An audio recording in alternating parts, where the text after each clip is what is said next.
òkìrùnkù àṣẹ́wò záàzìlẹ̀ ọgbà wẹ̀kú àṣẹ́wò záàzìlẹ̀ ó sì lọ́hùn kú záàzìlẹ̀ òní jìyà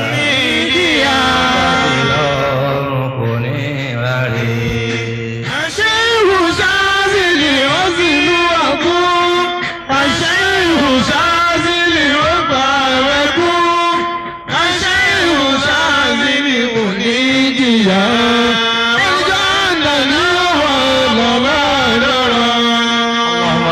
غزازلي اللهم اغفر له اللهم اجعله مع الذين انعمت عليهم.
Àti àánú Ọlọ́run wá ṣàfi aláyọ̀ sẹ́lẹ̀ mọ́ná aláyọ̀ àti. Kí gbogbo wa lórí ìdó wa ìdó tẹ́ rò pé èmi lè dúró fún kádàrí ẹ̀fọ́lọ́n tó ní gbogbo wa àti ànábì wa Muhammad tí afáwa Abdulrazak Melo tí ń ṣe ìrántí ẹ̀ lẹ́nìí àti afá Sheikh Muhammad Zazali Ali Dambo wọ́n jẹ́ pé àwọn ni ìrántí wọn kọjá báyìí lọ́wọ́lọ́wọ́ ìsílẹ̀ náà tá ṣe òun díẹ̀ àtàsálátù ànábì àfi kún gbogbo tí wọ́n ti ń wí gẹ́gẹ́ bí sàbílẹ̀ ní ká ṣe dáadáa kí ládàá rẹ̀ ọba kí afá Abdulrazak fẹ́ kọ́ bá kí ládàá rẹ̀ sì máa jẹ́ ti ajá Abdulrazak náà. Àmín. Iṣẹ́ tí ń ṣe yìí ọlọ́mọ ṣe é láṣẹ mọ́. Àmín. Iṣẹ́ náà kọjá ṣe pẹ́. Àmín. Àṣegùn. Àmín. Àṣepọ̀. Àmín. Àṣefẹ̀. Àmín. Àṣejèrè. Àmín. Bí afá wa sá sì lè ti jèrè ẹ̀ láyé. Rọ́dí Allahu ta'ala. Wọ́n tó ń jèrè ẹ̀ lọ́dọ̀ Ọlọ́run báyìí Ọlọ́run jẹ́ kí ajá Abdulrazak náà ó jèrè. Àmín. Àti gbogbo àwọn àrólé afá wa sá sì lè ó di dandan kí n wá bí ìbá ṣe pé kádàrá níjọ́ tá à ń ṣe ìyàwó àwọn ọmọ ni èmi náà bá wà ń jòkó ọdún mẹ́wàá afáwa sásìlè gbogbo omi tí àwọn ọmọ afáwa sásìlè bá sì pè mí mo gbọ́dọ̀ wà níbẹ̀ torí pé mo rí ń tọ́ da lára wọn púpọ̀ ká sojú ẹni ò tó ká ṣe ẹ̀yìn gbogbo àwọn tí afá filẹ̀ tí wọ́n sojú pé àwa lọ́mọ àfá wọ́n sì tún sẹ́yìn bákan náà gbogbo ilẹ̀ sàlùbáríkà. Àmín. ẹ ti ń ṣe àlùbáríkà ọmọ wa ṣe ẹ̀yin náà Àmín. gbogbo ilẹ̀ sóríire Àmín. ẹ ti ń ṣe lójú àfa oríire ọ̀wá ṣẹ̀yìn náà Àmín. gbogbo yín dáadáa ó máa ṣe gbogbo yín náà ṣe dáadáa lẹ́yìn àfa ẹ balẹ̀ àfa jẹ́ ẹ bàyàwó àfa jẹ́ ẹ bọ́mọ àfa jẹ́ ẹ bẹ́bí àfa jẹ́ agbélá torí àfa wa ẹlẹ́yìnlá àfa Abdulrazak Milo àti àfa Ọ̀gáníjà àtàfà Abada àtàfà Sadullah àti àfa Manla Habib ìmáàmù ti lọ rí ńkọ́ Muhammad Juma. Muhammad Juma àtàwọn àyókù tí ń dákọ̀ ẹ̀dàkùn ẹ̀dìdẹ ọlọ́run wọlé àzùkárù yìí ọlọ́run sàbí àbùkátà yìí Àmín. ẹ̀dàkùn ẹ̀dìdẹ ọlọ́run wọlé bàbá Sheikh Adam Abdullahi Al-Aloli ọlọ́run wọlé bàbá wa Sheikh Habibullahi Adam Al-Aloli Radiyallahu ta'ala anhu. wà wọlé àlífà wa tìní tí wọ́n Abdul Qadir Salati wà wọlé gbogbo àwọn àgbààgbà tó kù nínú Salati yóòn àtàwọn àgbààgbà tó kù nínú Salati yẹt gbogbo yín tẹ dúró dáadáa lẹ́yìn àfa ọlọ́run ní bá dáadáa yín jẹ́ nílé àti lóko gbogbo ẹ̀yin tẹ wá wá bílẹ̀ nìyí lẹ́yìn chairman lọ́kùnrin tí ń wò yìí àtàwọn tí ò sí ń bí lọ́kùnrin àtẹ̀yìn tí a lè dìtẹ̀ wá bẹ̀ lóbìnrin àtàwọn tí ò sí ń bí àtàwọn ẹ̀yà wa tó jẹ́ àrólé àmúlélọ́wọ́ fàfà ọlọ́run wọlé àsìkárù tá a fẹ́ ṣe mọ́jọ́ bàjẹ́ fẹ́ nìkan wa àtàwọn ọmọ kéwù la ilaha illallah. Allah Allah Allah Allah la ilaha illallah Allah Allah Allah Allah la ilaha sidqan illallah Allah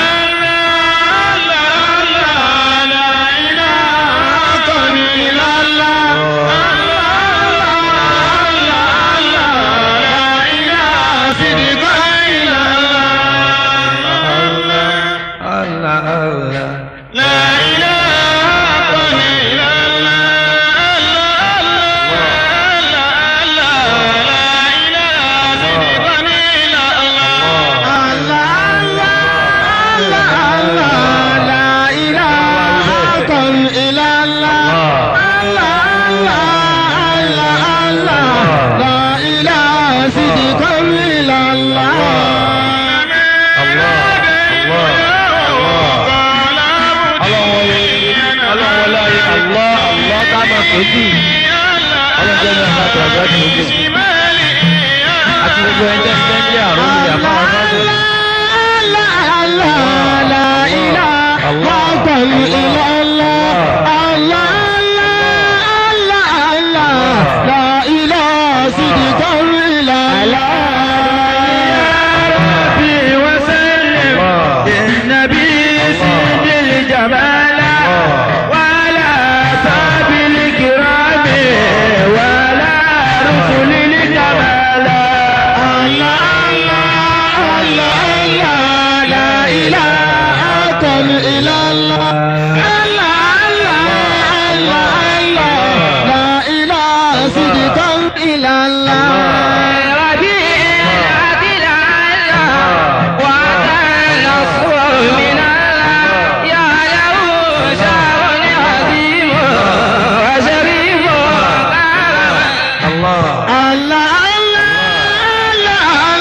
gbà pẹ̀lú ọ̀tọ̀ ọ̀rọ̀ ọmọ sọ̀rọ̀ tó bá fẹ́ sọ̀rọ̀.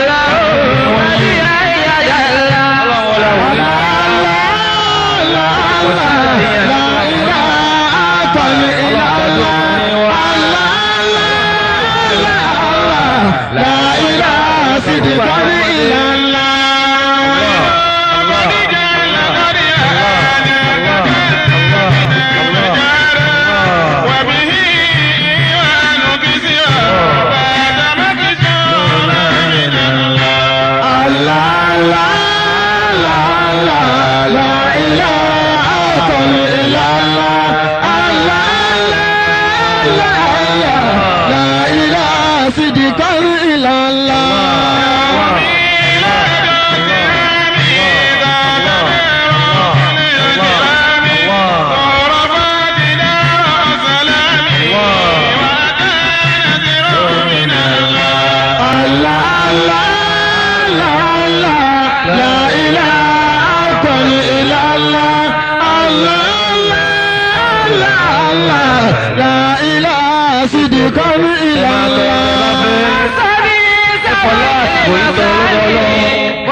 صدقا إلى الله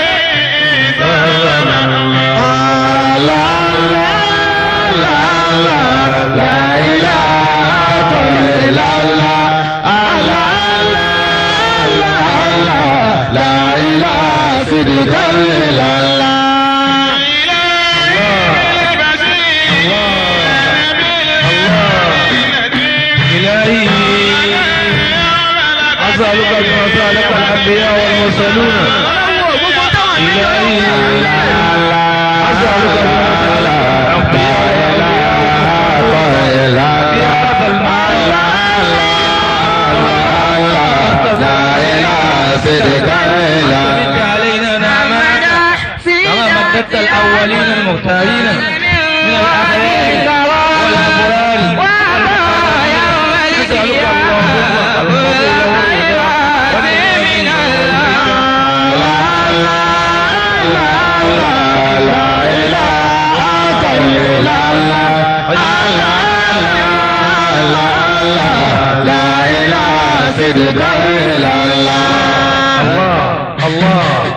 Masya Allah. La quwwata illa billah.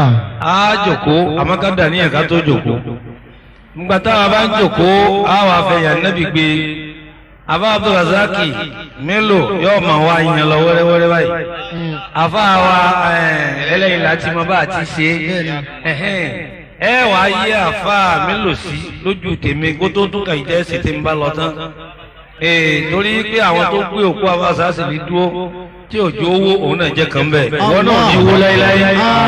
Aláṣẹ Adam lọ́dọ̀ Ọlọ́run. Ìsojú òtó ìṣẹ̀yìn. Ẹ dà ní ẹyin, ẹ bá dà ní ẹyin àfọwọ́ àmọ́ lọ́wọ́ tó báyìí. Wọ́n máa wá yẹn lọ, a máa wá fi ẹ̀yìn ànábì, a máa fi sìn. Bẹ́ẹ̀ bá ṣe pàdé ànábì, ẹ bá ń pàdé àfá Mélòó bẹ́ẹ̀. Tọ́ba dọ́dọ̀ ẹ̀yin ọkùnrin ẹ̀sẹ̀ tí tọ́ba dọ́dọ̀ àwọn tọ̀mọ̀rí lọ́wọ́ àyà wa, ó là yà wá náà tún àfà lò tó wà lùbáríkà ni. Bọ́bá wa tó dọ́dọ̀ ẹ̀yin ọ̀dọ̀ yìí ní ó ṣe tí náà fún àfá Mélòó. A wàá jòkó a máa ṣe gbólóhùn méjì tá a bá fẹ́ wí. Ọlọ́mọ́sá bí àbùkátà yìí. Àmín. Ọláyé Allah tá a ṣe ń bí ṣé wòlíì ńláńlá kan ló ṣe kọ̀sídà yìí. Àmọ́ wa fi bẹ̀ lọ́hùn débi tá a bá dé. Torí gbogbo ẹrù tẹ́ ń dìlé wa lérí àtó bẹ́ẹ̀. A lè dábùkátà ara wa gbọ́ ká tó wá pé tẹnìkejì. Inni la amliku lakum naf'an wala darran. Ànábì wí bẹ́ẹ̀. Òun ò lè dá kankan sílẹ̀ yẹn Ọlọ́run o. Àmọ́ gbígbà tẹ gbà fọ́lọ́run lára wa kò ní jẹ́ sọ́ọ̀tì. Ẹ tún gbà fọ́lọ́run lára àwọn tó tún jẹ́ àbúrò wa. Ẹ bá ti rí wọn ti gbà pé àwọn afáàdé. Àwọn míì lágídí wọn ní jì ní tẹ́ ní tó sì ti máa ṣe rìn ǹgá. Wọ́n máa ṣe fáàrí. Wọ́n yìí wá láti bọ̀tán. Ẹ láti bọ̀tán pẹ̀lú ògbó. Ẹ̀yin obìnrin náà láti bọ̀tán rí. Gbogbo ẹ̀yin àfa àtọmọ kéwútẹ̀ ń tẹ̀lé wọn yìí náà láti bọ̀tán rí. Ọlọ́run lọ́dọ̀ Ọlọ́run. Àfáàrí lọ́wọ́ tó báyìí. Wọ́n pé ṣègẹ́ṣègẹ́ Fanabi Muhammad Rabbana Ọba mi Ta'ala jẹ́ ó kárí kọ́mọ yẹ nìkan lẹ̀ látàyè títí dé kíá. ọ̀yà ṣẹ̀kẹ̀ṣẹ̀kẹ̀ banabi Muhammad Rabbana ọba mi ta'ala jọ́kárí kò má yẹ nìkan lẹ̀ látàyè títí dé kíá ọmọ.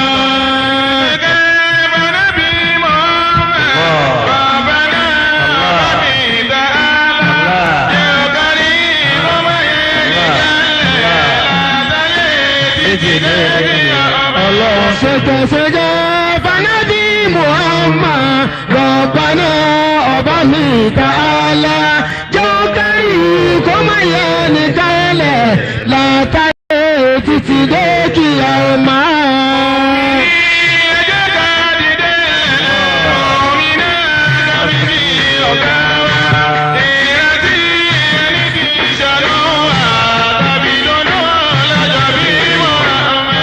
ṣẹ̀kẹ̀ṣẹ̀kẹ̀ banabi Muhammad Rabbana ọba mi ta'ala jọ́kárí kò má yẹ nìkan lẹ̀ látàyè títí dé kíá ọmọ.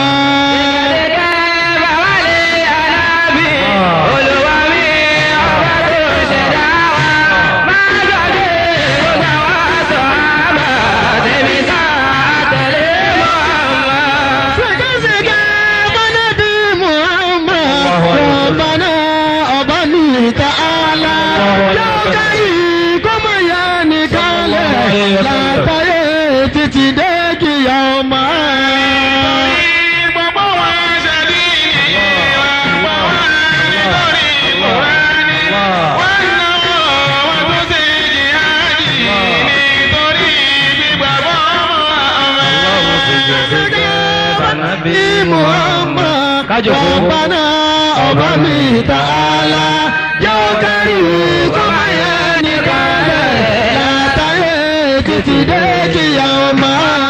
bàbá tó ṣe wàhálà wọlé wá nílùú bàbá wọn nítorí la ilaha illallah àti ìwé wọn fẹ́ wá Muhammad. ṣẹ̀kẹ̀ṣẹ̀kẹ̀ banabi Muhammad Rabbana ọba mi ta'ala jọ́kárí kò má yẹ nìkan lẹ̀ látàyè títí dé kíá ọmọ. La quwwata illa billah. La quwwata illa billah. adúgbò ọ̀dọ̀ Ọlọ́run Alhamdulillah. ayé anabi wa Muhammadu Sallallahu alayhi wa sallam. anabi kò láyé kò wá báyé jẹ́ ọ̀tá yé ṣe ni bẹ́ẹ̀ làwọn wòlíì Ọlọ́run àwọn khulafa ar-rashiduna àwọn sahabatul kiram àwọn tabi'una àtàwọn tabi'u tabi'un ọwọ́ àbíkà àwọn muqaddimuna àwọn muqaddamuna àbí mutaqaddimuna lẹ́yìn tí wọ́n ń dín lọ ọgọ́rùn ọdún méjì àwọn aka àwọn salafu salihuna àwọn tá a gba nǹkan rí lára wọn bẹ́ẹ̀ láti rí àwọn onímọ̀záìbù fìkìhíyà bẹ́ẹ̀ láti rí àwọn oní àkáìdù tawhidiyya bẹ́ẹ̀ láti rí àwọn nǹkan tá a tún pè ní ulamaul kalam a sì rí àwọn turuku sufiya bí àwọn Junaidu radiyallahu ta'ala anhum wọn ọba yìí jẹ́ wọ́n tó ayé ṣe ni látọ́ wá rí àwọn onílọ́gà ara wọn náà láti rí àwọn onítàrífì wọ́n wá pọ̀ bẹ́ẹ̀ wọ́n wá dórí àwọn fàlásífà àwọn scientist tí wọ́n ń fọpọlọ tí wọ́n fi ń sin lọ́wọ́ ọba a wá pín àwọn èèyàn sí mélòó a pín wọn sí mẹ́rin lábẹ́ ẹ̀sìn Ọlọ́run jíjẹ́ èyí tá a wá rí àwọn àfáà tí wá nínú ìpín kan nínú mẹ́rẹ̀ nínú àwọn èèyàn a máa pè wọ́n ní ìsánù mádìyúnà àwọn láàmà pè ní àwọn èèyàn tó yẹ pé ń ti wọn nature ni wọ́n mọ̀ gbogbo ń tó lọ nípa nature iná ni wọ́n ma yata'allaqu bit-turab wal-ma'i wal-hawa wan-nar nítorí bá ti jẹ mọ́ àwọn irinṣẹ́ tá à ń fi ń gbé ayé ń ló yé wọn sí iná omi yẹ̀pẹ̀ àtàtẹ́gùn tá a bá sọ nǹkan mi lẹ́yìn eléyìí máa wàrà àlìmáàdà kò ní yé wọn nítorí pé la yu'minuna bil ghaib wọn àgbà géèbù gbọ́ wọn ò gba síkírìtì àti síkírìtì gbọ́. àwọn kan wá ń bẹ ìsánù ruhaniyuna àwọn èèyàn kan ni wọ́n ní bìlíìfù sí ẹ̀mí wípé síkírìtì ń bẹ àwọn ni yu'minuna bil ghaib wọ́n gba géèbù gbọ́. bẹ́ẹ̀ láti rí àwọn kírísítẹ́nì bẹ́ẹ̀ náà láti rí àwọn muslim bẹ́ẹ̀ náà láti rí àwọn míì tí wọ́n nígbàgbọ́ pé agbára ìkọ̀kọ̀ ń bẹ àwọn tó wá fi tí wọ́n ṣe tọ́lọ́hun bẹ àwọn tí ò fi ṣe ń bẹ. àwọn nǹkan tó ń bẹ rijalun aqliyuna làákàyè ni wọ́n gbójúlé àwọn fàlásífà nù ọ̀pọ̀ wọn ni wọn ò mọ Ọlọ́run wọn ò fẹ́ mọ̀ pé Ọlọ́run bẹ ní tí wọ́n bá tùrù ní tí wọ́n sì ṣe náà nù ìbá àdá ìbá àmọ́dá. àwọn kan wá ń bẹ rijalun diniyuna ẹlẹ́sìn ni wọ́n ẹ̀sìn làwọn gbójúlé ẹ̀sìn ni wọ́n tò ni wọ́n fi lu ayé wọn. yu'minuna bi wahyi Allah wa bil anbiya'i wal mursalin wọ́n nígbàgbọ́ pé àwọn tí wọ́n pè lánàbí wọn Ọlọ́run ló sẹ́ǹdì wọn wáyé mẹ́sẹ̀jì Ọlọ́run ni wọ́n gbé wá. àwọn olówó á lè káyé já kí wọ́n lè lo ayé lọ́rùn ìsọtí ẹ̀ gẹ́gẹ́ bí àsìkò á padà lọ pé àwọn rijalun diniyun àwọn ẹlẹ́sìn àwọn làwọn tí wọ́n gbà pé Ọlọ́run bẹ tí wọ́n sì gbà wípé agbára kan tó ń bẹ lẹ́yìn èyí tá à ń rí láyé yìí. lọ́lọ́ fi ń sọ wípé a'udhu billahi minash shaitanir rajim bismillahir rahmanir rahim.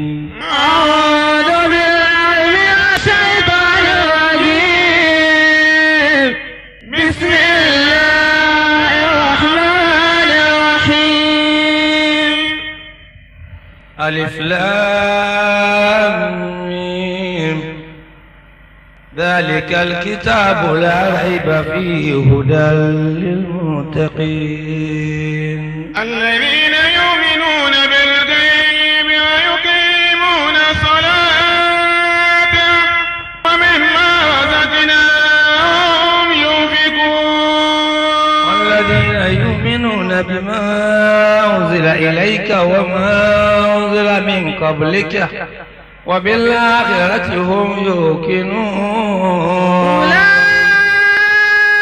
أولئك على هدى من ربهم وأولئك هم المفلحون. mo fi ní ṣe mẹ́díkálù ni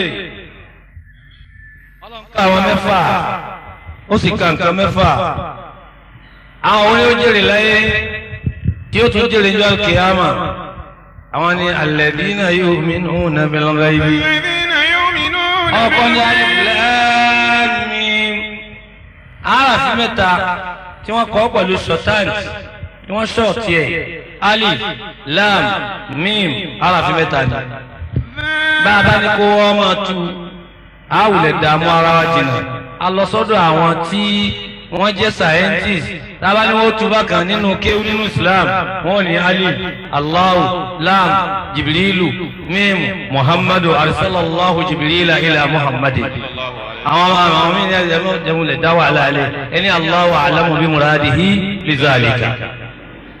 àmọ́ àràfin wọ̀nyẹn nínú Kùránì á rí ní nǹkan bí ọ̀nà mẹ́rìnlélógún.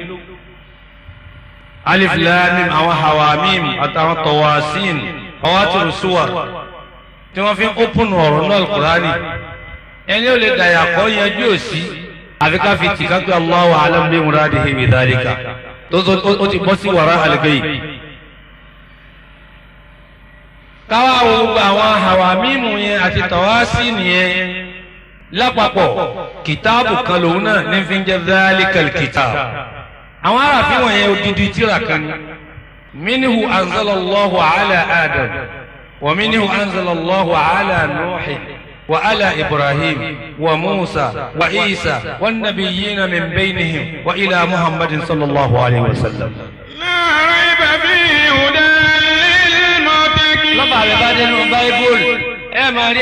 kankan nínú báíbù tí wọ́n ń pè ní kíni Sam ahu ehi ohi irú alif lam mim náà nù irú hemi náà nù.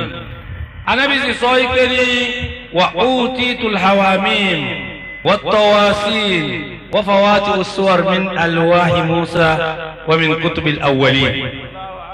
Wọ́n fún mi ní àwọn hemi àtàwọn tọ́sí àtàwọn táyé tá a mọ̀túnmọ̀ ẹni láti inú tírà àwọn ọ̀gá mi yẹn ṣáájú mi kọjá. Tírà àwọn aráàfin odidi tírà kan ní tọ́lọ̀ ń mú nínú ẹ̀ fún ànábì kọ̀ọ̀kan tó bá tọ́ díẹ̀ rí lọ́wọ́ yóò tọ́ díẹ̀ ọwọ́ gbé gbogbo ẹ̀ fún ànábì Muhammad. Àmọ́ òbí ò pé sínú Kùránì tán bá a bá lọ́dọ̀ àwọn Sufi tààrà àwọn ẹni Ọlọ́run tààrà ibẹ̀ ni wọ́n ti yọ àwọn àsùnwáwò rọ̀hànì yìí. Àwọn tí ń bẹ ní hadratu malakuti papọ̀ mọ́ jabaruti ibẹ̀ ni wọ́n ti yọ tọ́lásìm ni wọ́n ti yọ àwọn hawátìmì tí wọ́n ti lu átìmì jáde afáàzáàzì lè mọ̀ ń pa rẹ̀. Wọ́n rántí ọjọ́ tá a jòkó ń di igi ń jọ kanú Ramadana àtàfà San Farouk àwọn ṣe fàájì kó tó tásìkò tafsiri bẹ̀rẹ̀ ọ̀rọ̀ ilé ìwòlè sábì tí wá jáde ọ̀rọ̀ ń lọ ọ̀rọ̀ ń bọ̀ àwọn jọ ń sagbọ̀ndàn bí kó wá ti mọ̀ ń pẹ̀. Níbẹ̀ ni àwọn àwa mímú àti tọ̀lásìmù kí là fi ṣe kí là fi dánwò kí là ń wá kí tí ò sínú Al-Qur'ani. Wọ́n ti jọrọ̀ ọjà ní ọ̀rọ̀ ń padà bọ̀ abẹ́. Àwọn àwa mímú yẹn ti ń jẹ́ bàwá ti súwárì nì èèyàn bí ṣe nǹkan láyé tó sì tó ṣe é. Bí àwọn awo àyàtò àbáṣà sì fi délẹ̀ àwọn àmì àlẹ́ nǹkan àmì màmá níbi tó kàn tí ń wà nù bí afọ àwa ọ̀tọ̀ ni. Afọ ọmọ àfáà ni tọ́lọ́run sì dá dúró tọ́lọ́ ní orí nǹkan sí. Látara orúkọ Ọlọ́run tí ìsara nǹkan míì látara orúkọ Ọlọ́run wá púpọ̀ fi sirrillahi wa fi ilmillahi wa nurillahi kò sí nǹkan míì tó pa á pọ̀ jù bẹ́ẹ̀ lọ. Àwọn àwa mímú yìí àwọn tọ̀lásìmù yìí àti gbogbo àwọn nǹkan wọ̀nyí odidi tírà kan ni tọ́lọ́run fún gbogbo àwọn ànábì tó wá fún gbogbo ẹ̀ fún ṣe Ọlọ́run.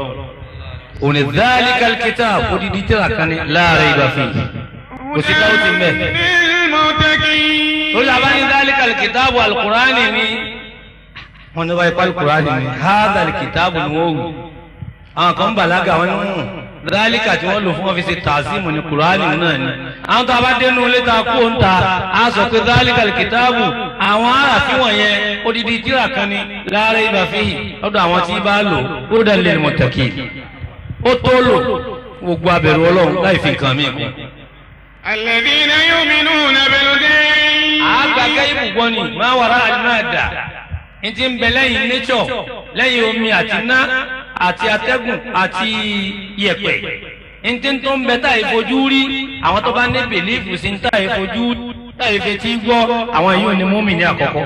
Wa yuqimuna salat. Gbogbo kéwù tí wọ́n ké gbogbo ọmọ tí wọ́n mọ̀ gbogbo oògùn tí wọ́n ní gbogbo owó tí wọ́n ní àjẹ́ tí wọ́n ní oṣó tí wọ́n ní èmèrè tí wọ́n yà àwọn ò torí ẹ̀ gbàgbé Ọlọ́run wọ́n ń tún kírun. Wa mimma razaqnahum yunfiqun. Ẹlẹ́ẹ̀kẹta náà ni pé wọ́n tún wá náwó sójú ọ̀nà Ọlọ́run lẹ́yìn náà yìí. Ó ti débi kẹ́yìn náà fẹ̀kẹ́ láàbà tó bá fẹ́ kó wálé ní ta bá fún lékójú ó tóun àlè wá sóde kankan mọ́. ومما رزقناهم ينفقون ntọ́lọ̀ mú Abdulrazak nínú ومما رزقناهم ينفقون ntọ́lọ̀ mú ọ̀gáníjà àti ẹlẹ́yìnlá àti gbogbo ẹ̀yà àbálẹ̀ náà ntọ́lọ̀ mú mi nínú yìí gbogbo ẹni Ọlọ́run bá pọ̀ ní nǹkan tó bá ná yóò máa pọ̀ sí ní kò ní tán. Ẹlẹ́kẹta nù. والذين يؤمنون بما أنزل إليك. ẹlẹ́kẹrin gbogbo àwọn tó bá gba Al-Qur'ani gbọ́ fanabi wa Muhammad sallallahu alayhi wa sallam wa ma unzila min qablika àti tí wọ́n ti sọ̀kalẹ̀ fáwọn anabi ń bẹ wọn láyé tí bú àfa kan bá àfa kan jà ẹ̀kọ́ ló fi kọ́ wa ma amanu bima unzila ilayka wọ́n gba tiwọ́ Muhammad gbọ́ wa ma unzila min qablika wọ́n wá sọ pé àwọn àfa àtọkọjá gbọ́ àwọn àfa àtọkọjá àwọn ò rí nǹkan sí àwọn òpònú kan tẹ́sẹ̀ dé tẹ́ ń pera wọn ní duhat tọ́lá wọn ni dùhátù nísìnyí àwọn ń ṣe wá sí tí wọn wá mẹni tí wọn bú máa fi ṣe wà dáwọn ni wọn bú wọn mẹni tí wọn bú máa fi ṣe kàmáàlì ni wọn bú wọn á ní sẹ́wọ̀n Ádámù kú bì kan wọ́n ń kọ́ ọ́lẹ̀ wọ́n ń sọ lọ́rọ̀ nígbà tí sẹ́wọ̀n Ádámù fi kú bì kan kí ni wọ́n ó ṣe láyé tí ó yọrí ò lè ṣàṣeyọrí bí àwọn tó ti kọjá àwọn ti nímọ̀ jù wá lọ wọ́n sì bẹ̀rù Ọlọ́run jù wá lọ. àwọn eléyìí ò yún ìmáwọn sílá mi ń kọ́ bùdí kánù wọn ò gba àwọn tó kọjá gbọ́ ẹ̀yìn àtàkì àwọn tó kọjá tí ẹni tí kú mẹ́ta wọn ti ń bọ̀ lẹ́yìn òbí àtàkì à nígbàgbọ́ sáwọn àáfàá tó ti kọjá ni àpọ́n àfẹ́ ẹnilé àpọ́n rẹ̀ àfẹ́ ẹnilé iná ní ń jáwọn àfáà yóò mọ̀ ga lọ́jọ́ wọn máa tó wáyé. وبالآخرة هم يوقنون. ẹlẹ́ẹ̀kẹfà àwọn tó tún mọ̀ pé ọ̀la ń bẹ wọn sì tí ì rí màláíkà ń bẹ wọn sì rí àwọn ànábì wáyé ń bẹ wọn sì rí ìsáàbì ń bẹ ìṣòróṣẹ́ ń bẹ wọn rí àsìláàtì ń bẹ wọn rí nínú sàárè sùhálù ń bẹ ń bẹ àti jàwáàbù wọn rí gbogbo nǹkan àṣẹ tí wọn ò rí ti ń bẹ ní máwàrá àlùgẹ́yì after nature wọn nígbàgbọ́ sí àwọn yìí là ń pè ní rìjálù dìníyùn bẹ́ẹ̀ lómi bá wá ga tọ́lọ́mù bá ṣe nǹkan fún tán ibi tá a ti sọ̀kalẹ̀ sórí àfáàsásì lẹ́nu òde àfáàsásì lé láwa yìí bẹ́ẹ̀ yẹn bá ti ní nǹkan láyé tán wọ́n gbàgbé bí àwọn ti dìde ni gbogbo ń tán àfáàsásì lé ní pátá tọ́lọ́run ló fi ṣe iyì àfáàsásì ló fi ṣe tọ́lọ́run owó àfáàsásì lè fi ṣe àtúntún dáwàkà pé Ọlọ́run fún mi lówó kí n fi torí pé ìlọ̀ ti máa kì í fẹ́ níyàn bóló sì bá pàṣẹ ẹ̀dá ò ní gbọ́ ọ̀pọ̀lọpọ̀ sàbáàbù lónìí tí ń ṣe kọ̀dìríyà ọ̀pọ̀lọpọ̀ àṣàríyà ńlẹ̀ Yorùbá yìí torí tàbá àṣàṣì ní jẹ́ kan bẹ́ẹ̀. gbogbo ń tàbá wá káàkiri lọ́kànká àti níkọ̀kọ̀ fi sabilillahi lọ́ fi ṣe ẹ wá àwùjọ lọ sí fáfá lẹ́yìn àfá kéèyàn nájà ọkọ̀ tó àfikórítọ̀ sánná gbogbo àwọn sàbáàbù tá ń ṣe wá sí lọ́wọ́ káfí yóò ṣe wá sí káfí tají bí a bá ń nájà àtọ̀sán kò tí ì pé orí ta lẹ́nà ẹ̀rú gbọ́dọ̀ máa bà wá àyà gbọ́dọ̀ máa já wa pé ń bo là á sọ̀ọ́kà tá a bá kò láyé tán sáàkì àmọ́ dáa bí ò ní dáa ńgbà tá a mọ tọ́lọ̀ òun sí tá a mọ tọ́lọ̀ òun sí. àbáwá sáàsì lé látìgbà tí wọ́n ti ń bẹ léwé lọ́dọ̀ kékeré nífẹ̀ẹ́ Ọlọ́run ti wà lẹ́mí àfáà torí nurun ala nurin ni àmọ́ àwọn bàbá tó bí wọn àjọ déwájú wọn àbá arító àbá ọ̀rẹ́ àbá sásìlẹ̀ àbá tọ̀ ẹ múra dáadáa ẹ má fọ̀nà àwọn ní Ọlọ́run lẹ̀ wàsíyà tí wọ́n ṣe fún mi àtàfà ń jọta lọ kí wọ́n gbẹ̀yìn gbogbo ń tẹ́ bá dá ẹ̀dá nítorí Ọlọ́run gbogbo ń tẹ́ bá ní ẹni nítorí Ọlọ́run gbogbo ń tẹ́ bá jẹ ẹjẹ nítorí Ọlọ́run ẹ má gbàgbé Ọlọ́run ẹ wá wo pé tá a fà wá sáà sì lè kégbé yìí gbígbé Allah Allah Allah ni lérí ìyàwó lérí ọmọ lérí ẹbí lórí dúkìá lórí gbogbo nǹkan. Allahu Akbar gbogbo Nàìjíríà gbogbo Áfíríkà gbogbo àgbáyé ló máa gbọ́ eléyìí tí Sheikh Buhari ọmọ Musa tún ṣẹ̀ṣẹ̀ gbé jáde yìí o ìjọba Nàìjíríà lápapọ̀lé ẹ̀. ẹ̀yin ọmọ Nàìjíríà tẹ́ dúró ọmọ Nàìjíríà tẹ́ jókòó suwali ilẹ̀kùn ìbéèrè mi ni. Ya Nàìjíríà wọ̀kọ̀ ìmọ̀. ẹ dákun ẹ̀yin Ìbàdàn rẹ̀ Ìbàdàn mo bi yín ibo là ń lọ Nàìjíríà dà sọ́sẹ̀lú là ń ṣe lọ́wọ́ yìí òṣèlú kọ́ rárá gómìnà yín fẹ́ ṣe ìyàwó ẹ̀wò iye owó tọ́ná. Suwali ilaykum ya Nàìjíríà wọ̀kọ̀ ìmọ̀. ẹ̀wò iye owó tọ́ná lẹ́nu mo fẹ́ ṣe ìyàwó lásán sọ́wọ́ alágbára kó rọ́mọ bí bọ́bá sì rọ́mọ bí ìjọ lágbára kó ṣe ríire. Sheikh Buhari ọmọ Musa Ajíkòbí wa wàlí Ọlọ́run tó gbójúgbóyà tí kì í fọ̀rọ̀ sábẹ́ àwọn sọ èyí dá tó rí gbọ́rẹ̀ ẹ́ o. ayé òṣèlú ẹ̀sìn bàǹkẹ́jẹ́ yányán àwọn ọmọ bá ní àtọrọ ẹ̀kọ́ mọ́lé wọn lọ́wọ́ àwa àmọ́ ọlọ́pàá àjọba mọ́ àmọ́ ọlọ́pàá olè mọ́ láyé.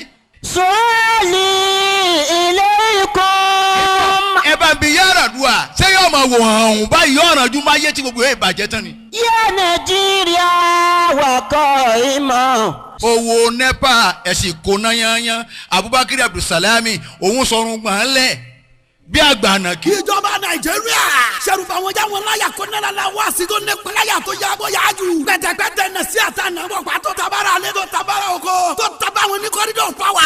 fíìsì ìjọba Nàìjíríà. subsidiary of God is Great Global Entertainment Limited. Number 4 Balogun Street lẹ́gbẹ̀ẹ́ Zenith Bank Pen Cinema Agége àti number 8 Idu Road Pen Cinema Agége. Telephone 003-716-1079 àti 003-715-2864. ẹ tún kú ojú lọ́nà fíìsì pàtàkì àdúrà àti ìdẹ̀ra Ọlọ́run tó ń bọ̀ dẹ̀dẹ̀. méjèèjì tún gbóná yakẹ́lálá. àmì Ọlọ́run sì ń ta lọ́bẹ̀ lójoojúmọ́ káàkiri jákèjádò ni o.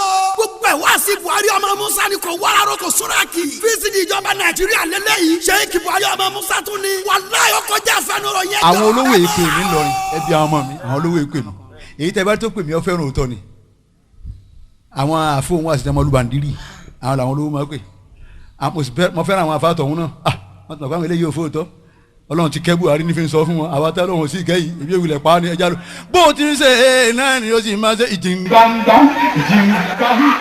àwọn máa ń náwó. Allahumma salli ala Sayyidina Muhammad. Allahumma salli ala Sayyidina Muhammad. bọ́ ọ bá ń gbàwẹ̀ àdúrà ni ó ṣe ọ̀nlọ́sáwí àdúrà ni ó tẹra mọ́ ọmọ gbọ́wàsí àdúrà ni ó tẹra mọ́ ó ń ṣètò Ọlọ́run ìwọ bàbá àdúrà ni ó máa ṣe ó ń gbọ́ tọkọ àdúrà ni ó máa ṣe ó ń ṣe tíyàwó rẹ̀ ń bá ń fẹ́ àdúrà ni ó máa ṣe apàdà tí ibú ń tẹ̀lé kálukú ni Ọlọ́run wá gbé àwọn afáàtọ́mọ yẹ̀pẹ̀ mùsíbà Ọlọ́run wá gbé wọn dé ẹ bá ti kọ́kọ́ ń wọlé báyìí wọn kọ́ ntẹ bá wá yìí gbèsè ayé yín ó kù sí díẹ̀ ńgbẹ tẹ ẹ bá múra Ọlọ́run ní kẹyìí tiwa ńgbà tá a bá fi rí jimá tí ń bọ̀ olódì yẹn wà nínú sàlẹ̀ ẹ wọ sàlẹ̀ kí ló wà ẹ ra màálù ńláńlá tí ike rẹ̀ ń sẹ́ báyìí ẹ wà tọ́jú 250,000 àwa kẹ́ gbé fún o bẹ́ẹ̀ bá gbé dé ẹ sáwùé mọ́nú aṣọ ẹgbẹ́ kalẹ̀ ń bẹ̀ ni pẹ̀lú àṣẹ Ọlọ́run àwọn tó ní nǹkan wọn wà gbé gbogbo aṣọ káàsá lóòrùn àwọn àgbàlagbà wọn gbé nǹkan wọn bẹ̀ ẹ bá alágbára Ọlọ́run ìmọ̀ràn alọ síbá kìí sìn wọn gbé àwa ń gbé ní kálọ̀ ń wúrí márùn wa 100 naira náà mo sọ pé bàbá yìí rí náà ọmọ kékeré dẹ̀ ní òun náà kọ́kọ́ wùdà pé sọ́wọ́n ti lọ ó dojú ẹ̀ Mazda 929 yìí dandan ni lọ́dún yìí lòun náà bá gbé mọ́tò ẹni ẹlẹ́ni tó ń wá ń bẹ́ ńlọrin tó dúró tọ́ lọ́hùn wọ́n bá máa bú pẹ̀lú ìbádé tó bá gbé jíìpù dé ọ̀rẹ́ mi kan lọ́wọ́ ìyẹn pẹ̀lú ọ̀rẹ́ nìkan wọ́n á ní dàníyàn wọ́n ní ẹ dàníyàn wọ́n ní ẹ̀dàkùn à ń bọ̀ wá ọ̀rọ̀ tá a bá wà èpè ní ọ̀sẹ̀ à ń mọ̀ bóyá orí náà lónìí wọ́n á rẹ̀ ní àlàáfíà kò ní dáa fún ọ kò ní sí rire èkó tó wáyé ò ní kéré oko délé ọwọ́ asọ́lẹ̀ òní ẹ̀dá ní àná ọwọ́ àwò ṣébi wọn bá kúrọ ni wọn kọ́kọ́ dún bó ti ní yóò yin bọ́ǹbù ni ó ní ẹ̀fẹ́ rírìn àjò ọ̀rẹ́ mi ní afẹ́ làbíjọ.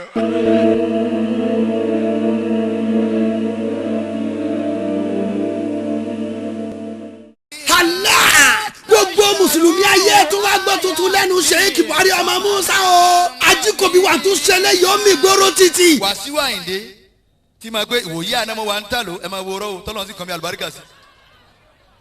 ìwòyí ìjẹrin àwa ní Manchester èèyàn tó ń rí ìjẹta òun bẹ ní tàló ìjẹrin òun bẹ ní Manchester ìjarun àwa wà ní Chicago ìwọ́tọ̀ wíwá òun nísìnyí àwa ní ajá àmúdá ẹkún náwó jẹ ta lọ́ba léńdé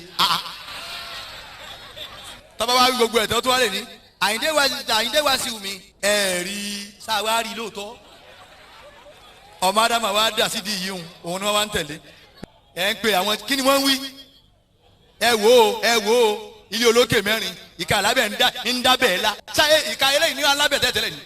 La tashtaru ayati thamana qali. àmì Ọlọ́run sign of God tabagbá tabawo ọ̀rọ̀ Ọlọ́run wá sí tó lakọjá títò lórí tẹlẹmù fi lè sòdiwọn ayé ká má bàa jẹ̀bi Ọlọ́run lọ́jọ́ gbẹndàrí kìámà àmì Ọlọ́run lè yí o sign of God wá sí Sheikh Buhari ọmọ Musa ó ti jáde sórí audio CD àti VCD marketed and distributed by G3 Entertainment a subsidiary of God is Great Global Entertainment fún Balogun Street lẹ́yìn Zenith Bank Agege Pen Cinema Agege Lagos àti nọ́mbà 8 Idu Road Agege Pen Cinema Agege Lagos telephone 003-716-1079 08029 àti 003-715-2864. àmì ọlọ́run sign of God. kẹ́lẹ́ tí ó fẹ́ ti gbọ́rọ̀ ọlọ́run ọba ni o.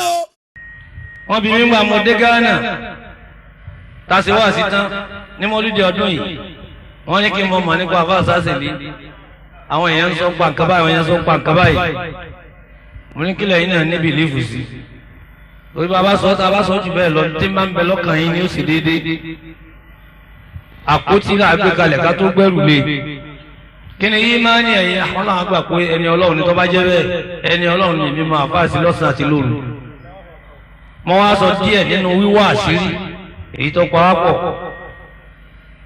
àti ìtẹríba tèmi mọ̀ pẹ̀lú àfáà lórí òdodo àmọ́ àfáà kọ̀wọ̀ sí tíyẹn bá fẹ́ ṣàbòsí kò ní gbà àfáà wa ni mo lọ Abẹ́òkúta zọ́zọ́ out ọlọ́run jẹ́ àrí gbẹ́mì àrùkàlá o mo sì sọ fún àwọn Abẹ́òkúta gbogbo ń tẹ́ ẹ bá ní mo gbé mímọ̀ díẹ̀ nu tọ́lọ̀ fi màmí wọn kọ yìí ní kíláàsì mo sì sọ fún wọn níta àwọn bá bá yín bá ní ẹgbẹ́ jáde níta àwọn bá bá tiwa ní ìlú òfin yìí ó ní tí ń jẹ́ àfọ̀ṣẹ gbogbo tí wọ́n ní wọ́n kó wá fún mi mùsáàsì mọ́ àfọ̀ṣẹ ń bẹ lóòótọ́ àmọ́ kò tó la ilaha illallah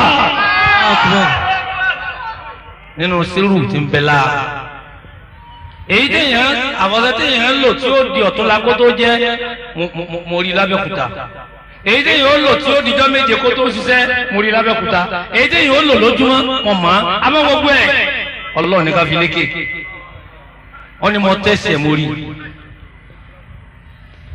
ọ̀kan nù wọ́n ní ọ̀sáàsì wọn ní ìjọ tó ń fẹ́ ra mọ́tò wọ́n lọ́rọ̀ tí mo sọ fáwọn àwọn onígbàgbé láíláí àfáàsọ àsìkò ńlá wọn ní ìmọ̀lẹ́wọ̀kì ó dé àdàdì kan wọ́n wá ní ọ̀sáàsì dáhùn ní ẹ̀yin lè ń lo mọ́tò tẹ́ ẹ jẹ́ ọ̀dọ́ lọ́fíìsì láàrin gbogbo àwọn àgbààgbà fà mo fẹ́ ra mọ́tò èyí sì fẹ́ kójú jọba yìí lọ mo ti sa àsìkò ńlá yìí báyìí mo ní a ó ti pọ̀ jù ó ti ju mọ́tò lọ wọ́n lọ ti ṣe nǹkan mi mọ́ wọ́n ní wọ́n ní mo sì gbọ́ wọ́n sì sẹ́kẹ́ fún ní ẹ̀mọ́tò dáwọ́lé nǹkan kan mọ́ àsìkò ńlá wà lẹ́wọ̀n tẹ́ sàdíádàdì ó ti tó kò ju ọ̀sẹ̀ kan sígbà náà lọ mọ́tò dé àfọ̀ ọ̀wẹ́gbẹ́ awo kò sì wẹ́gbẹ́ àlìjànú kò sì wẹ́gbẹ́ òrùka ẹgbẹ́ wa àmọ́ ti ń ṣe mọ́ lọ́kànkan bí tọ́lọ̀ fi hàn mí ń gbọ́ dé stéèjì kan àfáàní sọ́ọ̀sì àwọn òdùn ní ànàkàlà ọ̀ ọlọ́run dá mi lójú tí n bá sọ fún yín pé mo rí ọlọ́run ǹjẹ́ ní takò mi ò ní takò tẹ́mi náà bá ní mo rí sí wọn náà ní takò mi ọlọ́run àti takò ra wa bóòní àwa sọ̀rọ̀ ọ̀pọ̀ jáfi yòókù síbẹ̀ aláhi azim ń gbọ́ dé stéèjì kan iṣẹ́ kan bẹ àbá sáà stéèjì wa jálura pẹ̀lú àfa kan àfa àgbà ni àfa délé kí ọjọ́ kejì ó ní ọ̀sán báyìí mo parí iṣẹ́ báyìí wọ́n lẹ́sìn lè ṣe èyí lè dákun wọn lọ́wọ́ pọ̀ barakallahu fik ẹ̀sìn lè ṣe sẹ́wọ̀n làwọn lè ṣe Allahu akbar amẹ́rin kankan báyìí o àfa àgbà tí wọ́n láwọn rí mi kan mo ní àfa àgbà tẹ́ rí mi kan bàbá wa sọ àdàmú lè rí tọ́bátọ̀la tí bàbá bá wálé kéwù ẹ̀rí tí ó ṣẹlẹ̀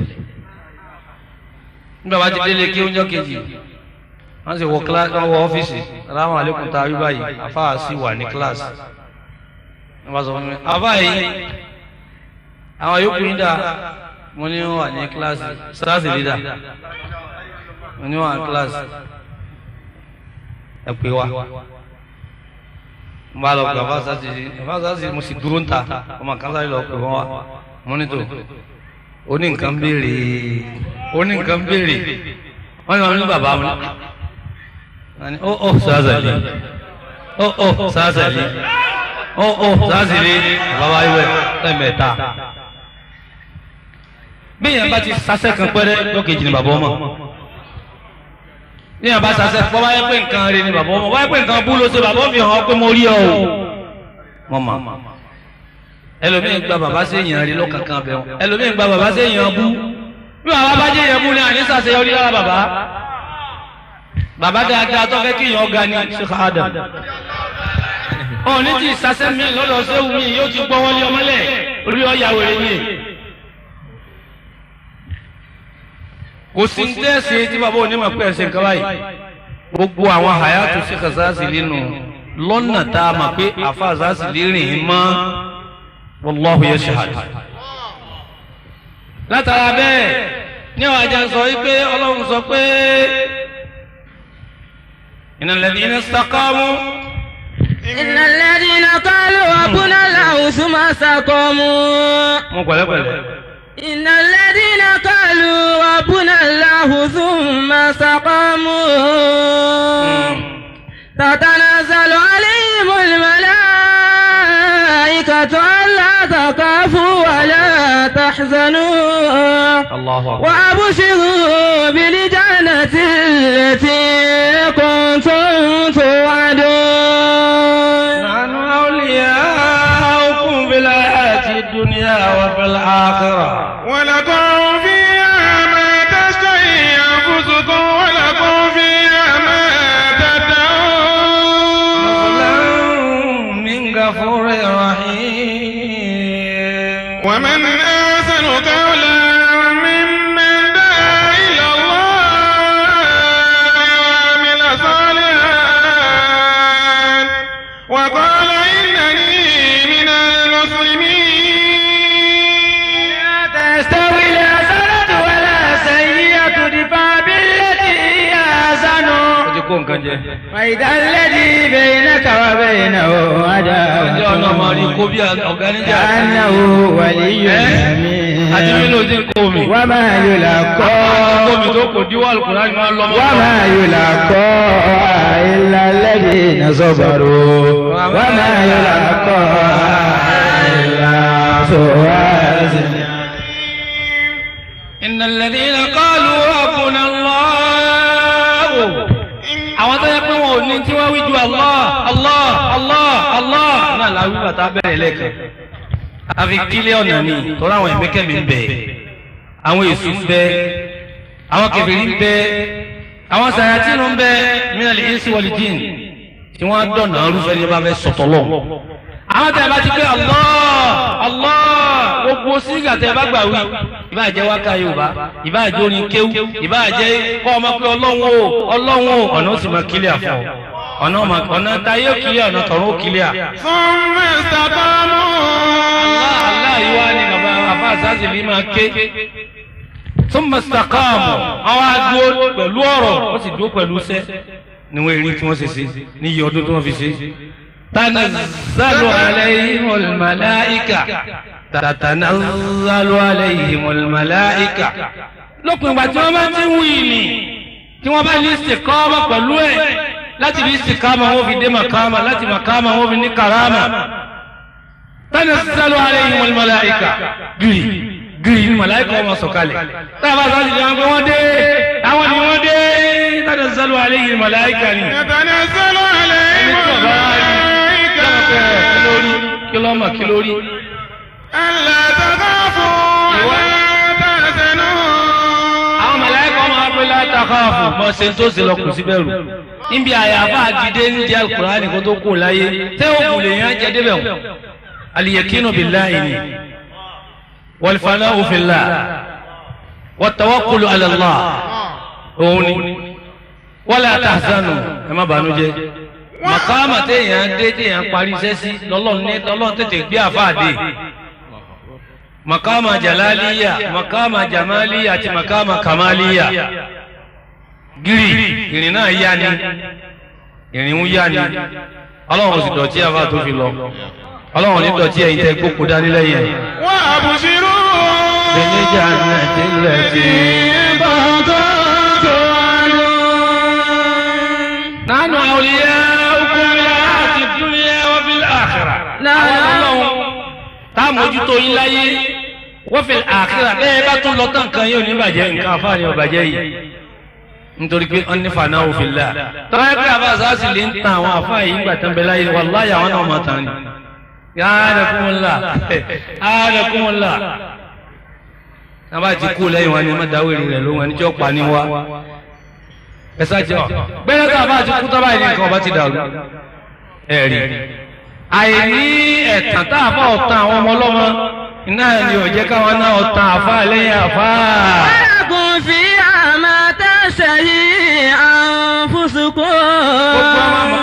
àbí sẹ́wù àbí ìmáàmù tí máa ń tan máa kéwú ẹ̀ ó ṣe ara rẹ ni ó tó ń fi ọmọ ọlọ́mọ gbá pààrọ̀ ṣé wàá dáhùn àtàn ogun ọmọ ọlọ́mọ ní mẹ́ríkàsì fi sẹ́kù wo bẹ́ẹ̀kún àgbò tí ń mètò sọ́jábọ́ ẹ̀pọ̀n àgbò ní jábọ̀ yóò wulẹ̀ mọ́ mi ni mímì tẹ́pọ̀n àgbò sì ń mi ọ̀sọ́ lọ́jẹ́ fágbò àgbò tí ń bá rìn lọ tẹ́pọ̀n rẹ̀ ọ̀bá mi á ní kí ìṣàgbò tààrà.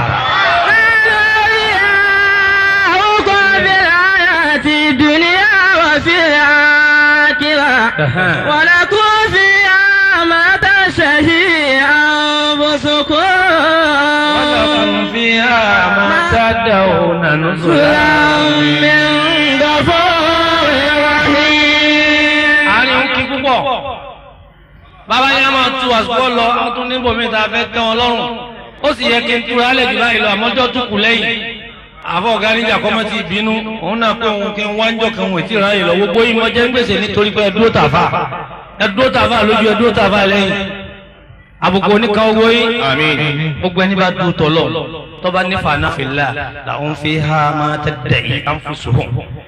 ntí ò tí ì ní tó jòkó ńlẹ́ pé nǹkan báyìí sì wù mí wọ́n sì gbé wá fún un. tẹ́tẹ̀ yìí ó ní dẹ̀ áyà rẹ̀ ó sì dẹ̀ áwù rẹ̀ ó sì wù mí kí n wọlé sí tí wọ́n wọ̀ yìí ẹnìkan ó sì dìde mi dé ọlọ́run ní màláíkà lọ́ọ́ ju sí ẹni nílẹ́mí kọ́ lọ́ọ́ gbé fún ọ̀fọ̀ ọ̀gá níjà kọ́ lọ́ọ́ gbé fún mélòó iná ní gbé mọ́tò wọlé tí ìbá rẹ̀ kójú ń káwa ní kódà àní ṣe dàbára táàsì náà ní kíkásá nífà náà òfin là àmójú ń káwa gẹ́gẹ́ bí àdé èèyàn á máa mú nǹkan wúrúwúrú mọ́ra wọn. ọlọ́kùn fi ha máa tẹ̀ dàún máa tẹ̀sẹ̀ yí àfúsùkún ní téèyàn bá fẹ̀mí rò pé mọ́tò tí wọ́n ń lo èmi náà fẹ́ lóru ẹ̀mí fẹ́ máa tẹ̀sẹ̀ àwọn náà ní kápẹ́ ọmọbìnrin yìí yóò sì wù kápẹ́ ọmọge yìí tiwa náà ni wọ́n á ní mo fún ọ̀gá níjà mo fún àáfà ẹlẹ́yìnlá kọ́ máa gbé lọ mo sì fún àáfà abdulhaki wọ́n náà fẹ́ rú ẹ̀rù ó sì sáwọ́nú ẹlẹ́ẹ̀kan náà bí ọba jẹ́rẹ̀ ẹ̀wú àwọn ìyá tó jòkó yìí wọn ò dùn rí ọkùnrin tí ó bá rí àwọn ilé yóò ṣe bàbá ńlá wàhálà kó tó rí wọn bẹ́ẹ̀ ni àbí ọ̀kọ́ wọn ò tiẹ̀ ní bojú wò lẹ́yìn gbogbo àwọn bọ̀dá tí wọ́n sì jòkó yìí wọn ò dùn rí àmọ́ kí wọ́n fà á ẹnu wípé ẹ̀yin náà ti ń tán sọ́dọ̀ ọlọ́run ẹ ti ń lọ ọbẹ̀ lójú orí bẹ́ẹ̀ bàbá tó wá tẹ̀síwájú yóò tún pọ̀ jù báyìí lọ ẹ má sì kánjú kọjá àfa ẹ má kánjú kú lójú ọ̀nà tá a fà fún yín bílíọ̀nù wọn padà gbé wá ọ̀kántẹ́wù wọn padà gbé wá tó sì ní báàlì kí á mà jẹ́ lọ́la torí àwọn tó ń bọ̀ lẹ́yìn tiwa náà.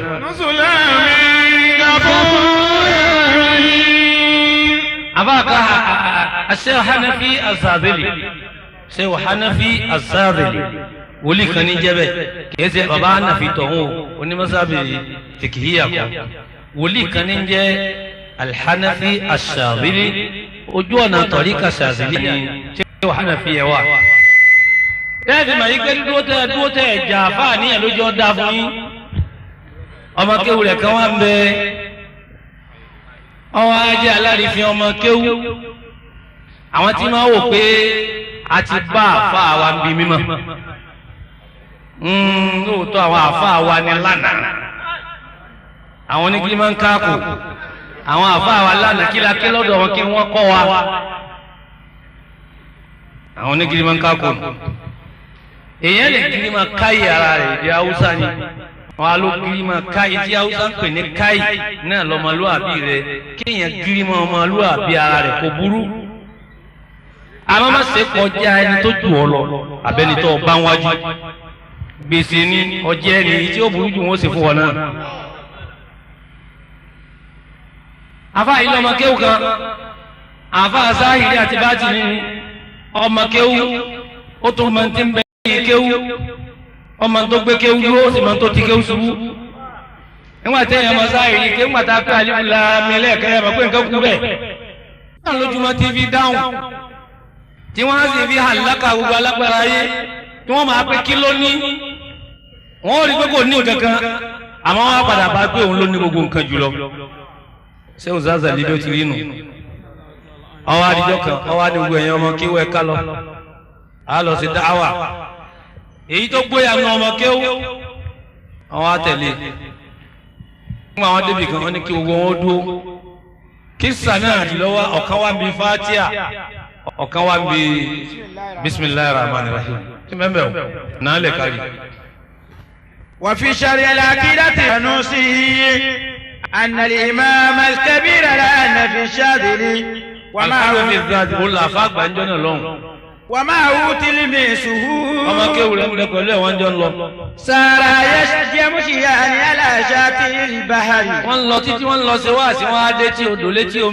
فقال الشيخ بسم الله الرحمن الرحيم بسم الله الرحمن الرحيم بسم الله الرحمن الرحيم وقال لتلميذه قل يا شيخ العنفي سيقول بسم الله الرحمن الرحيم ọgbẹ̀sẹ̀ lérí omi ní wọ́n ń sọ fún ọmọ kéwù rẹ̀ yìí pé ìwọ mọ́ sọ bẹ́ẹ̀ o ní tí wọ́n mọ̀ sọ pé ní yá Sheikh Zazili yá Sheikh Zazili yá Sheikh Zazili nítọ́jú ẹ̀fẹ́ lọ bẹ̀ ni àwọn tí wí pé ẹsẹ̀ gbà wọn àfáà yín gbọ́ ẹ̀fẹ́ sọ wọ́n dọ́lọ́run ni àkókò kọ àfáà kásọ àfáà dọ́lọ́run àmọ́ ká ní fanáwù pé àfáà mi ní òun ní kíláàsì mi déwájú ọlọ́run ọba mi. ونزل في الماء بجوار الشاطئ wọ́n wá etí omi wọ́n kún etí omi wọ́n ń bá lọ bẹ́ẹ̀. فلما وصل إلى لجة البحر gbà wọn débi tó dòun ti ń ṣe gbì níbi ìgbì odò tí ń ré gbì.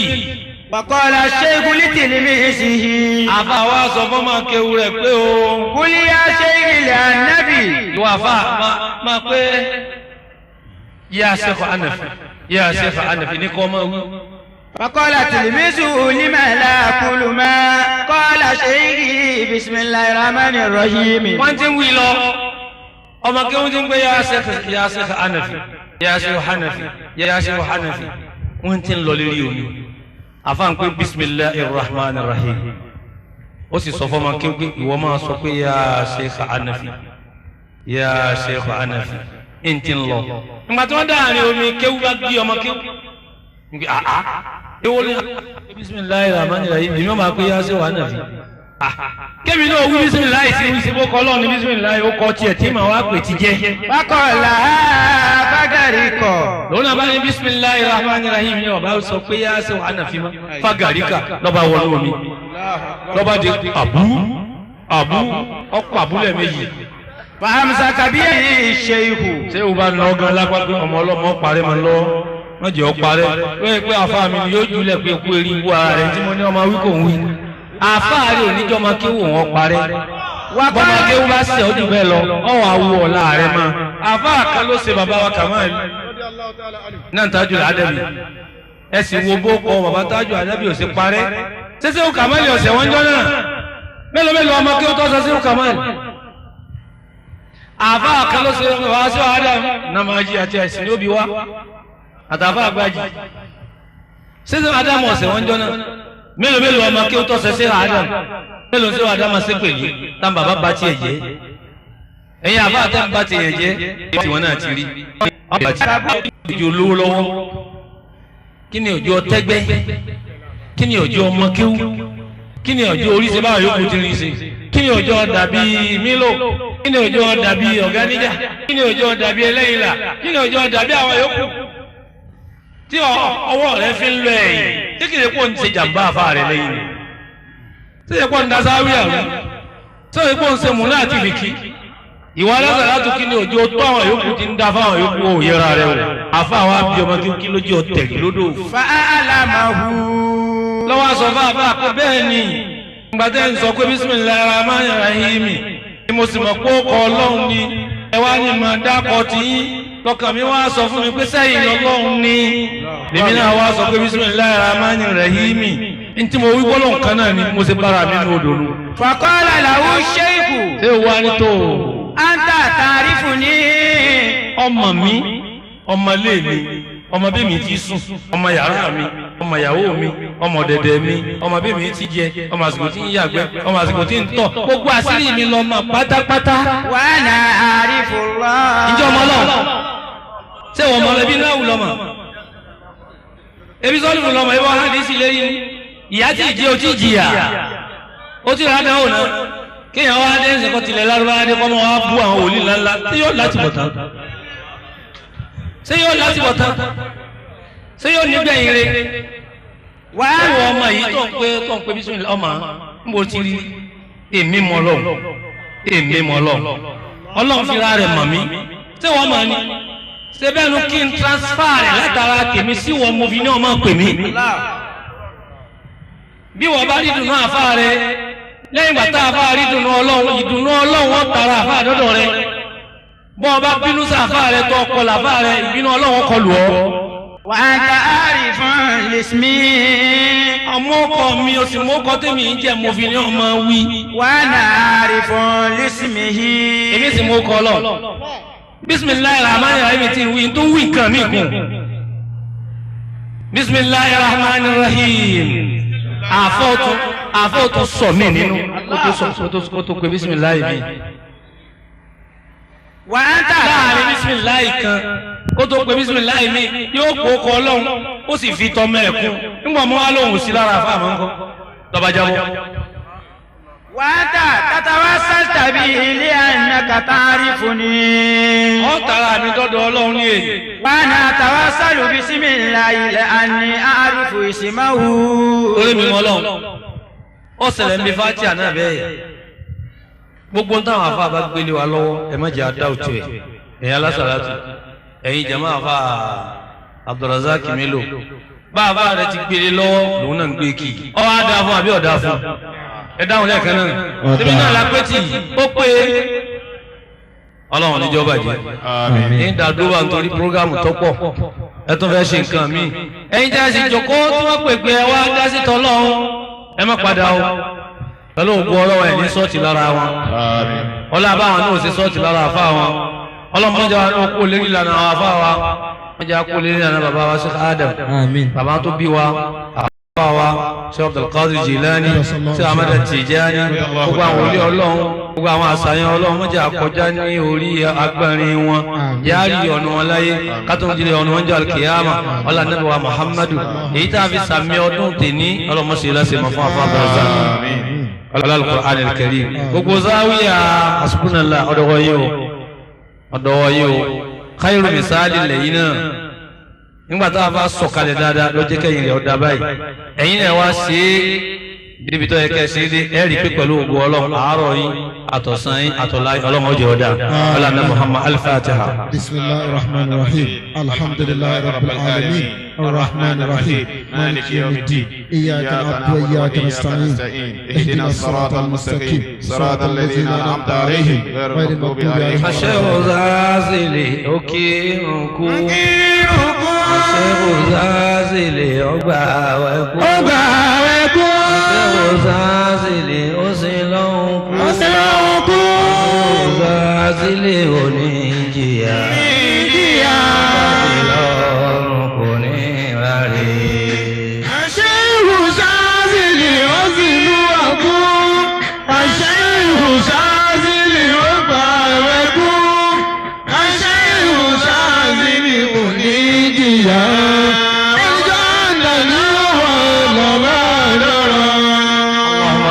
الغزالي اللهم اغفر له اللهم اجعله مع الذين انعمت عليهم من النبيين والصديقين والشهداء والصالحين وحسن اولئك رفيقا اللهم ارحم الشيخ عبد الله سلاج اللهم اغفر له وارحمه واجعله مع الذين انعمت عليهم من النبيين والصديقين والشهداء والصالحين وحسن اولئك رفيقا ارحم اباءنا وامهاتنا واجدادنا وجداتنا ولمن له حق علينا من المسلمين والمسلمات الأحياء والأموات برحمتك يا أرحم الراحمين يا رب العالمين أبا رزاق أبو ستباي وقوي ẹsàwà máa fi ojú wa fa Razak bàbá wa ti débi kan làwọn zàlì náà láàkì àwọn àfi sábìkì pẹ̀lú ẹ̀ gbàtà bá ń ké làwọn zàlì náà òkè ní káwò tabawo ìjọba fẹ́ kí sábìkì àwọn àdójúbò ọkọ̀jú sí gábàsì báyìí àfa báyìí mi táwọn àwọn àdójúbò kọlọmọdé ọwálẹ̀ kọlọmọba akọ ọmọ sí ìjọba yìí lọ.